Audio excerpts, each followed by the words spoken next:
Kaže Vlado, svi su Vlada, samo je jedan Vlado. Ne mora ni državni sekretar kod ministra bude škola, nego poltron. Tako je to divno kod nas, da ne treba ni škola, ni znanje. Iz kuće smo naučeni, nemoj da se protiviš, nego radi kako ti se kaže, pa i naopako. A i radi se sve naopako. Znaš kako kažu, veži konja, gde ti gazda kaže, pa nek crkne konj. Nema veze, veži konja gde ti gazda kaže. Poslušnost je majka svih naših osobina. Kako da se pravi čovjek pametan kad se ovaj ozgu sve razumije? I moraju džukele da liječe svoje komplekse na nekome. Ako si spreman da ga trpiš, opstaćeš, ako ne, idi preko. Kao Jevreji da se raštrkamo po svijetu. Ako se ikad osvijestimo, vratit ćemo se u ovaj Izrael. I ne mora taj Izrael biti do Karlobaga i Virovitice, može i manji. Nije veličina dovoljna, kvantitet bez kvaliteta. Ovdje se smatra uspehom kad dođe iz provincije u glavni grad ili ode da radi u jadranskom turizmu u Hrvatskoj i Sloveniji.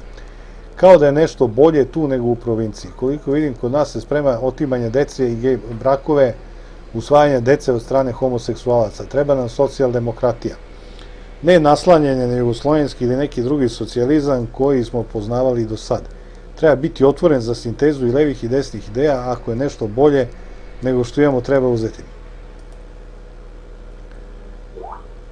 Ovdje se radi o nečemu zapravo na tragu si onoga o čemu se radi. Ja socijalizam doživljavam kao rešavanje praktičnih pitanja. Kao rešavanje praktičnih pitanja. Znači, ne rešavanje teoretskih, marksističkih ili liberalnih sranja, nego rešavanje praktičnih pitanja. Da čitav narod ima šta da jede je vrlo praktično pitanje. Da ljudi imaju posla, to je vrlo praktično pitanje. Za mene je to socijalizam. Ne doktrinarni marksistički socijalizam. Zašto? Jer verujem da je najveća sreća za pojedinca biti u snažnom društvu. Zašto? U snažnom društvu svako uživa zaštitu tog društva.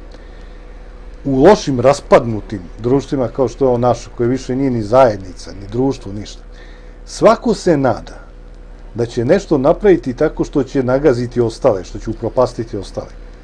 To je obrnuto od ideje zajednice i na kraju će i taj da se usere. Neku godinu kasnije, ali i on će se usrati.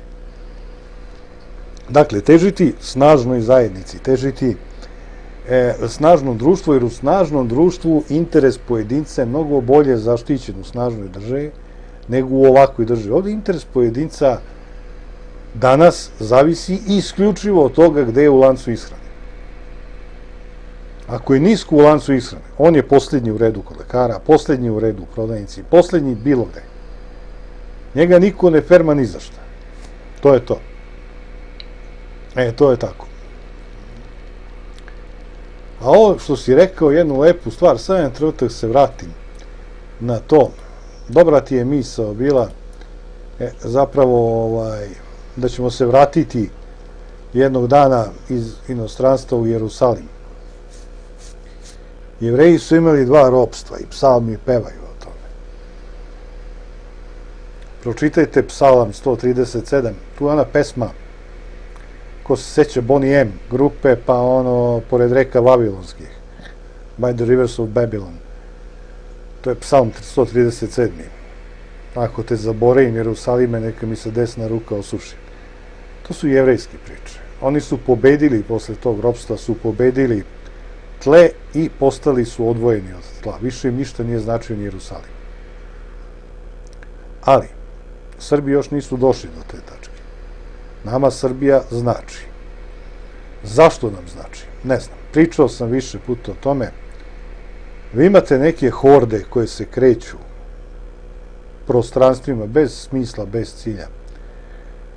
Možda i 1000 i 2000 godina se kreću pljačkaške horde.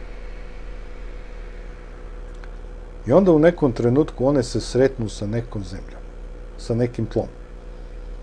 I tu se napravi jedan potpuno mistični spoj krvi i tla koji ne može racionalno da se zasnuje. Ne može se objasniti Zašto baš tu i zašto baš mi? To ne može niko da objasni i ne treba da se trudi. To je tako, to je nešto što je kosmički dato i tu je. Mi još nismo prešli fazu da nam ova gruda ne znači ništa. Čak i ovi naši gastarbajteri i kad polude, i kad povilene, i kad stavljaju gipsane lavove, i kad potpuno odlepe, i dalje u njihovoj glavi sve postoji u odnosu na grudu. Šta će reći selo, šta će reći prijatelji, šta će reći porodica. Oni i dalje sve mere našim merilom. Neki od njih vrlo predano i kao da nisu ni otišli, neki se pa poseru na Srbiju, ali ne mogu bez nje. Ne mogu bez nje. To je to. Tako da li će se neko jednog dana vratiti ovde? Ko zna, možda i hoće. Možda ćemo se i mi vratiti na ono mesto gde je naša kultura nastala, dakle na tle, na zemlju, u prirodu. Slutim da to neće biti bez velike muke, dok nas neki bič ne potera, nećemo ići. Smrljaćemo ovde po betonu, ješćemo iz kontejnera, ali nećemo ići.